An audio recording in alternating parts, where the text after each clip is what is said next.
नमस्कार दोस्तों, एक बार फिर आप सभी का स्वागत है इस लेटेस्ट और न्यू वीडियो में। दोस्तों, इस वीडियो में हम भारत के प्रमुख वन्य जीव अभयारण्य और राष्ट्रीय उद्यान के बारे में डिस्कस करेंगे। पिछले वर्षों में पूछे गए सभी महत्वपूर्ण बिंदुओं को इस वीडियो के कंटेंट में इंक्लूड किया गया है। अगर आप हमारे चैनल को पहली बार देख रहे हैं तो ऐसे ही वीडियो पाने के लिए चैनल को सब्सक्राइब कर लें। वीडियो के पसंद आने पर वीडियो को लाइक और शेयर जरूर करें। कुछ भी कहना है तो कमेंट्स करके इस वीडियो के बारे में अपनी राय हमें ज़रूर बताएं। चलिए वीडियो को शुरू करते हैं। देखिए, भारत में विश्व के 6 से 7% वन्य जीव निवास करते हैं।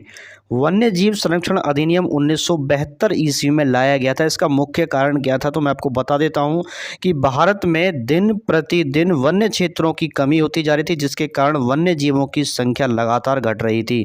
तो इनको संरक्षित करने के लिए, इन पर विशेष रूप से ध्यान देने के लिए वन्य संरक्षण अधिनियम 1972 ईस्वी में भारत सरकार द्वारा लाया गया था।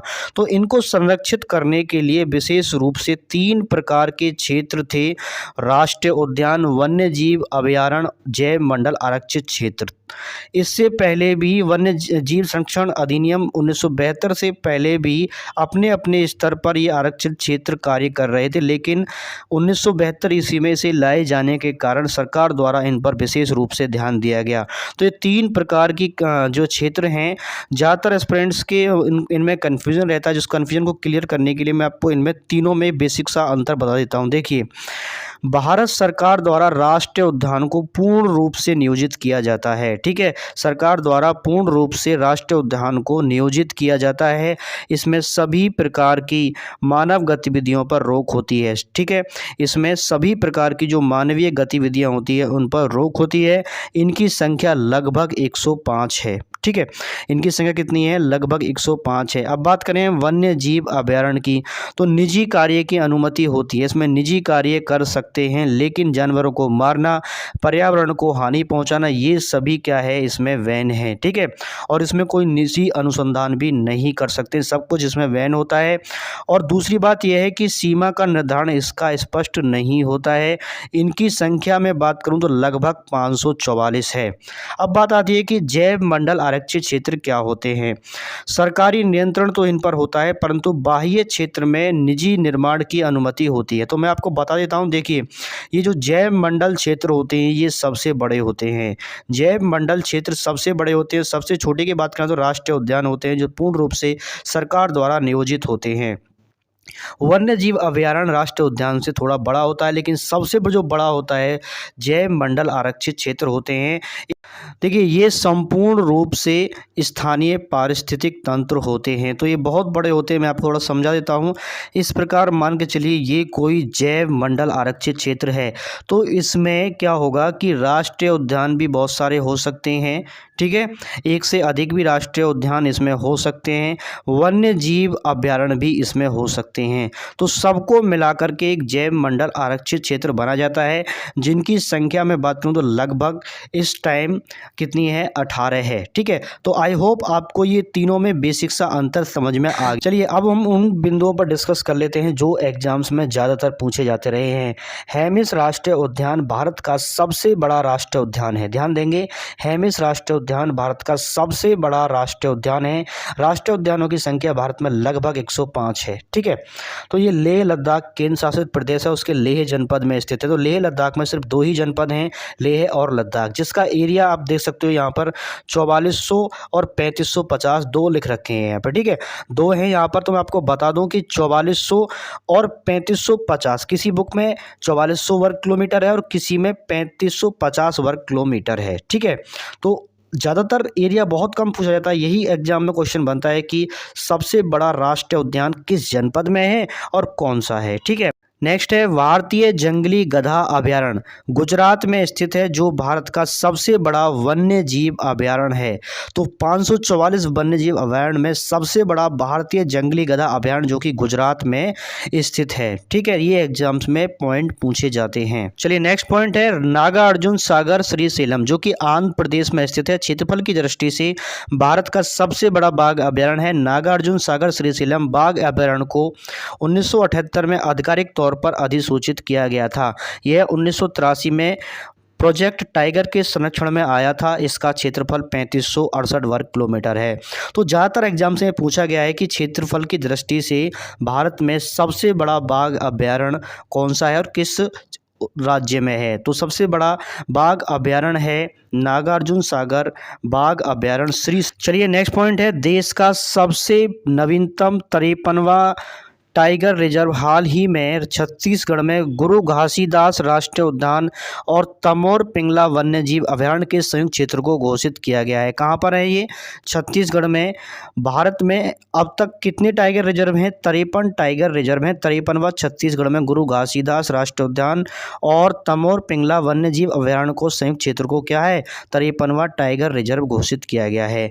अब मैं बात करूं 2021 में रामगढ़ विस्तारी राजस्थान को भारत का 52वां टाइगर रिजर्व घोषित किया गया था। ठीक है, तो 52वां कौन सा था? रामगढ़ विस्तारी जो राजस्थान में है, लेकिन जो 53वां है वो है छत्तीसगढ़ में। अब तक भारत में कितने टाइगर रिजर्व हैं? 53 है। नेक्स्ट है, क्षेत्रफल की दृष्टि से सबसे छोटा टाइगर रिजर्व है पेंच। कौन सा है?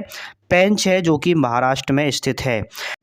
नेक्स्ट है, विश्व में सर्वाधिक ऊंचाई पर स्थित टाइगर रिजर्व नामदफा अरुणाचल प्रदेश में स्थित है। तो विश्व में सर्वाधिक ऊंचाई पर स्थित टाइगर रिजर्व है नामदफा, जो कि अरुणाचल प्रदेश में स्थित है। चलिए नेक्स्ट पॉइंट देख। नेक्स्ट पॉइंट है, देश के कुल 18 राज्यों में बाघ पाए जाते हैं। कितने? 18 राज्यों में। कैलाश सांगरा को टाइगर मैन ऑफ इंडिया भी कहा जाता है।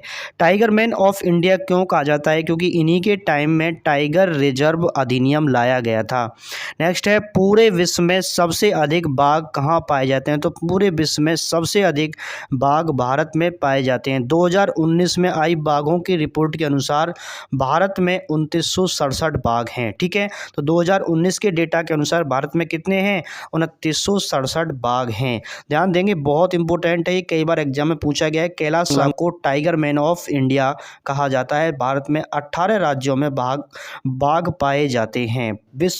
पूरे विश्व में सबसे अधिक बाघ भारत में पाए जाते हैं। चलिए नेक्स्ट देख लेते हैं, भारत में सबसे अधिक 526 बाघ मध्य प्रदेश में पाए जाते हैं, जिसे टाइगर स्टेट भी कहा जाता है। तो मध्य प्रदेश को टाइगर स्टेट भी कहा जाता है। मध्य प्रदेश के बाद कर्नाटक में सबसे अधिक यानी कि 524 बाघ पाए जाते हैं। नेक्स्ट है, 29 जुलाई को पूरे विश्व में बाघ दिवस के रूप में मनाया जाता है। तो देखिए, बाघ दिवस के रूप में क्यों मनाए जाते हैं? दिवस क्यों मनाए जाते हैं? क्योंकि विशेष रूप से जैसे बाघ दिवस मनाया जाता है तो बाघों पर विशेष रूप से ध्यान देने के लिए, कितनी इनकी जनसंख्या है, पहले कितनी थी, बढ़ रहे हैं या घट रहे हैं, ठीक है, इनको क्या प्रॉब्लम है, इन पर ध्यान देने के लिए बाघ दिवस के रूप में इनको मनाया जाता है। ठीक है, सभी दिवस इसी प्रकार इसीलिए मनाए जाते हैं, विशेष रूप से जिनके सापेक्ष इनको मनाया जाता है उन पर विशेष रूप से ध्यान देने के लिए दिवस मनाए जाते हैं। नेक्स्ट है, वन्य जीवों को संरक्षित रखने के लिए महत्वपूर्ण परियोजनाएं। तो ध्यान देंगे, ज़्यादातर एग्जाम्स में ये परियोजनाएं पूछी गई हैं। ठीक है, तो भारतीय वन्य जीवों को संरक्षित रखने के लिए समय समय पर अलग अलग अधिनियम बनाए गए, अलग अलग, ठीक है, जीवों के लिए। तो यहाँ पर आप देख सकते हो, पहला देख सकते हो यहाँ पर शेर परियोजना 1972 में शुरू की गई थी, बाघ परियोजना 1973 में, और घड़ियाल परियोजना, घड़ियाल को संरक्षित करने के लिए 1974 में ईस्वी में शुरू की गई। क्योंकि ये विलुप्त होते जा रहे थे, इनकी संख्या कम होती जा रही थी, तो ये रीजन जानने के लिए क्या प्रॉब्लम है इनको, ठीक है, तो सभी प्रॉब्लम को जानने के लिए ये परियोजनाएं बनाई गई, जिससे इनकी जनसंख्या में वृद्धि हो सके और जो नेचर है उसमें इसका फ़ायदा हो सके। गैंडा परियोजना 1987 ईस्वी में शुरू की गई थी। नेक्स्ट है, हिम चीता परियोजना 1987 ईस्वी में शुरू की गई थी।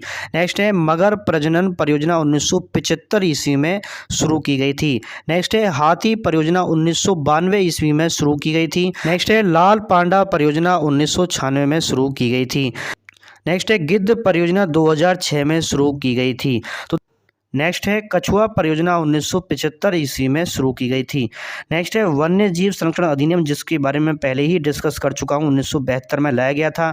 वन्य संरक्षण अधिनियम 1980 में लाया गया था। पर्यावरण संरक्षण अधिनियम 1986 में लाया गया था।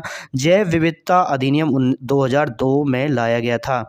जल प्रदूषण और नियंत्रण करने के लिए अधिनियम 1974 और 77 में लाए गए थे। नेक्स्ट है गंगा नदी डॉल्फिन राष्ट्रीय जलीय जीव 2009 में बनी। तो 2009 में इसको राष्ट्रीय जलीय जीव क्यों बनाया? क्योंकि गंगा में डॉल्फिन, ध्यान देंगे, डॉल्फिन की लगातार संख्या में कमी हो रही थी, इसके कारण इसको जलीय जीव 2009 में इसको जलीय जीव बनाया गया था, जिसके कारण इसका कोई शिकार नहीं करे, इसको कोई नहीं मारे। तो ये जलीय जीव 2009 में बनाया गया। नेक्स्ट है भारत का प्रथम राष्ट्रीय उद्यान जिम कॉर्बेट नैनीताल उत्तराखंड है। इसका पुराना नाम हेली नेशनल पार्क था, जिसकी स्थापना 1935 ईस्वी में की गई थी। जिम कॉर्बेट से रामगंगा नदी बहती है। कई बार ये पूछा गया है कि जिम कॉर्बेट से कौन सी नदी बहती है, तो रामगंगा नदी बहती है। जिम कॉर्बेट नैनीताल जिले में उत्तराखंड राज्य में है, ठीक है।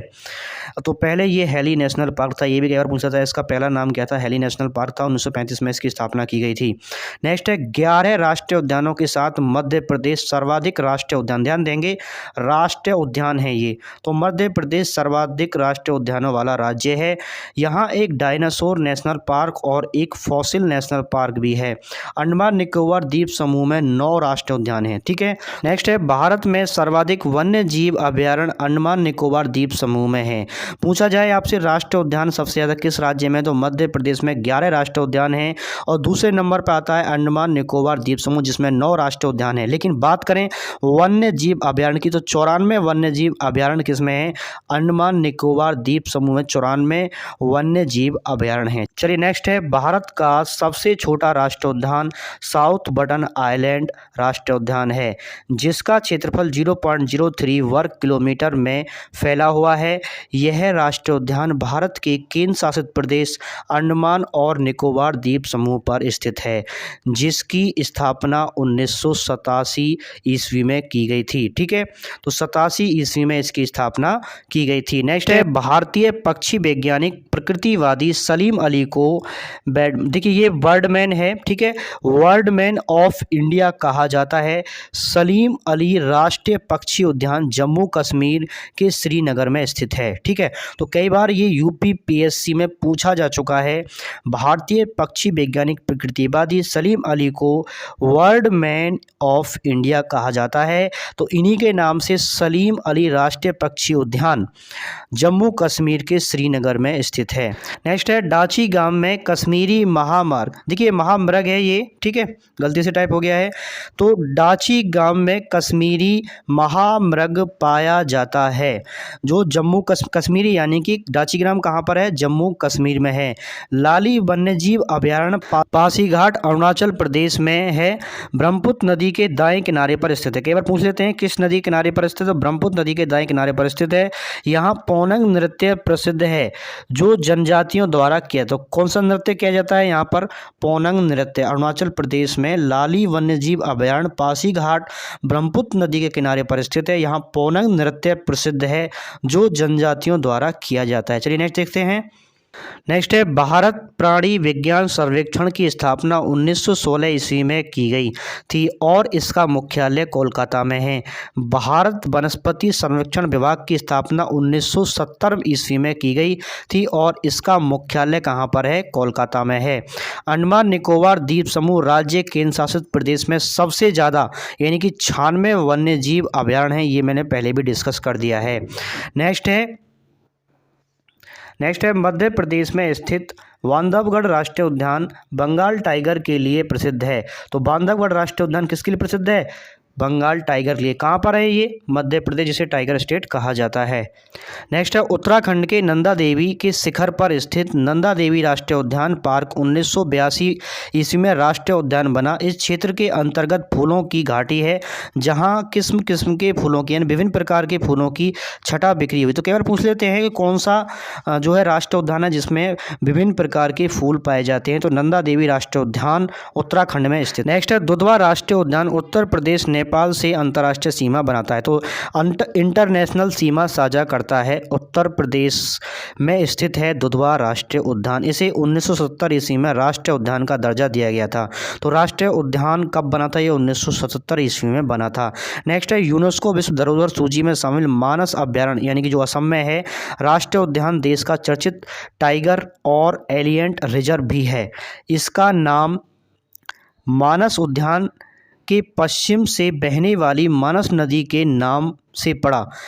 एक सींग का गैंडा अतिरिक्त यहाँ कई अन्य दुर्लभ जीव जंतु भी पाए जाते हैं मानस अभयारण्य में। कहाँ पर है?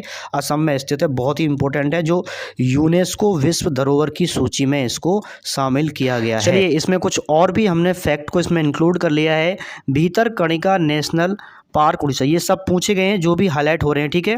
भीतरकणिका, ध्यान से देखेंगे, भीतरकणिका नेशनल पार्क यानी कि जो उड़ीसा में है, यहाँ मैंग्रोव वनों की कई प्रजातियां पाई जाती हैं।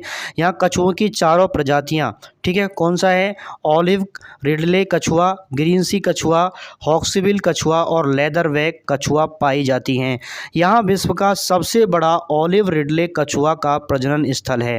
नेक्स्ट है, राजस्थान के भरतपुर जिले में स्थित केवलादेव घाना नेशनल पार्क को पक्षियों का स्वर्ग कहा जाता है। कहाँ पर है? राजस्थान के भरतपुर जिले में ठीक है, केवलादेव घाना नेशनल पार्क, जो पक्षियों का स्वर्ग कहा जाता है। नेक्स्ट है, यहाँ साइबेरिया सारस प्रजनन हेतु प्रवास करते हैं। यहाँ से 2 नदियाँ बाणगंगा एवं गंभीरी प्रवाहित होती हैं। कई बार ये पूछ लेते हैं, ठीक है, तो कौन कौन सी नदी प्रवाहित होती हैं? 2 नदियां प्रवाहित होती हैं यहाँ से, बाणगंगा और गंभीरी, 2 नदियां यहाँ से प्रवाहित होती हैं। नेक्स्ट है, सुल्तानपुर राष्ट्रीय उद्यान हरियाणा के गुरुग्राम जिले में स्थित है। नेक्स्ट है, विश्व का एकमात्र तैरता हुआ राष्ट्रीय पार्क कीबुल लामजाओ राष्ट्रीय पार्क मणिपुर राज्य में स्थित है। इम्फाल एवं बिष्णुपुर जिले में स्थित है। इसे 1977 ईस्वी में राष्ट्रीय पार्क घोषित किया गया था। इस पार्क का प्रमुख जीव अति संकटग्रस्त संगाई मणिपुरी हिरण है। रामसर अभिसमय के तहत इसे अंतर्राष्ट्रीय महत्व का स्थल घोषित किया गया है, तो इसे रामसर में भी घोषित किया गया है। आई होप आपको वीडियो बहुत अच्छा लगा होगा। जो भी पॉइंट में से इंक्लूड किए गए हैं सभी एग्जाम पॉइंट ऑफ व्यू से बहुत इंपॉर्टेंट है। अधिक जानकारी के लिए वीडियो का पार्ट 2 जरूर देखें। इसी वीडियो के डिस्क्रिप्शन में उसका लिंक एड्रेस डाल दिया जाए, क्योंकि उसके बिना जानकारी अधूरी रहेगी। उस वीडियो का टॉपिक रहेगा डिफरेंट टाइप के स्टेट में कौन कौन से राष्ट्रीय उद्यान स्थित हैं, ठीक है। तो ये उससे भी एग्जाम्स में क्वेश्चन पूछे जाते हैं। वीडियो देखने के लिए धन्यवाद। जय हिंद दोस्तों।